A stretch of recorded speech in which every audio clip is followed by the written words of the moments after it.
Exam ആയത് കാരണം ഒരു മാസം പുറത്തേക്കേ ഇറങ്ങിയിട്ടില്ലായിരുന്നു. സത്യം പറഞ്ഞാൽ പേടിച്ചിരുന്ന് പഠിക്കുമായിരുന്നു. കാരണം വേറൊന്നുമല്ല, ഈ എക്സാം പാസ്സായില്ലെങ്കിൽ നാട്ടിലേക്ക് വരാൻ പറ്റത്തില്ല.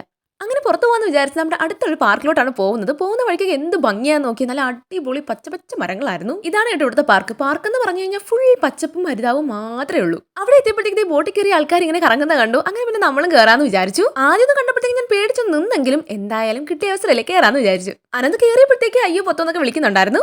വെള്ളം ഇങ്ങനെ കെട്ടിക്കിടക്കുന്ന കണ്ടപ്പോഴത്തേക്ക് എനിക്കൊരു പേടി ഉണ്ടായിരുന്നു. പിന്നെ ആൾക്കാരൊക്കെ ഉണ്ടല്ലോ. ഞാനും അനന്തും കൂടെ ചവിട്ടി ചവിട്ടി എങ്ങോട്ടേക്കോ പോകുന്നുണ്ടായിരുന്നു. കുറച്ചു നേരം കഴിഞ്ഞപ്പോഴത്തേക്കാണ് നമുക്ക് ഡയറക്ഷൻ മാറ്റുന്നൊക്കെ പിടി കിട്ടിയത്.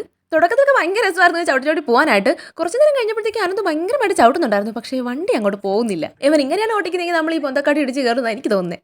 അങ്ങനെ ഇത് ചവിട്ടേണ്ട ദൗത്യം ഞാൻ ഏറ്റെടുത്തു. ചവിട്ടി ചവിട്ടി നമ്മൾ ഏകദേശം മിഡിൽ എത്തിയപ്പോഴത്തേക്കാണ് ഒരു അച്ഛനെയും മോനെയും കണ്ടത്. അവർ പിന്നെ ഭയങ്കര സംസാരമായിരുന്നു. പിന്നെ വേറെ ഒന്നും നോക്കിയാൽ നമ്മൾ രണ്ട് കൂട്ടരും വണ്ടി അങ്ങോട്ട് വെള്ളത്തിന്റെ നടുക്ക് പാർക്ക് ചെയ്തു. എന്നിട്ട് കുറേ നേരം സംസാരിച്ചു. അവർക്ക് ഡൽഹിയിൽ നിന്ന് ഒരുപാട് ഫ്രണ്ട്സ് ഉണ്ട്, അവരങ്ങോട്ട് നാട്ടിലേക്ക് വിളിക്കാറുണ്ട്, അങ്ങനെ ഒരു ദിവസം ഇന്ത്യയിൽ വരും എന്നൊക്കെയായിരുന്നു അയാൾ പറഞ്ഞിരുന്നത്. അത് കഴിഞ്ഞ് നേരെ അവരും പോയി. പിന്നെ നമ്മളും പഴയ പോലെ വണ്ടി ചവിട്ടാനായിട്ട് തുടങ്ങി. കുറച്ച് കഴിഞ്ഞപ്പോഴത്തേക്ക് അനത് നന്നായിട്ട് ക്ഷീണിച്ചിട്ടുണ്ടായിരുന്നു. ഇനി ചവിട്ടാനുള്ള ആവതില്ല എന്ന് പറഞ്ഞ് നമ്മൾ നേരെ കരയ്ക്കോട്ട് പോയി. അത് കഴിഞ്ഞ് നമ്മൾ നേരെ ചർച്ചിലേക്ക് പോയി. ചർച്ച് ഭയങ്കര ഭംഗിയാണ് കേട്ടോ. ഇവിടെയുള്ള എല്ലാ ചർച്ചും ഭയങ്കര ഭംഗിയാണ്. എനിക്ക് ഭയങ്കര ഇഷ്ടമാണ് ചർച്ചിനകം കാണാനായിട്ട്. അങ്ങനെ ചർച്ചൊക്കെ കണ്ട് നമ്മൾ നേരെ ഹൗസിലേക്ക് പോയി.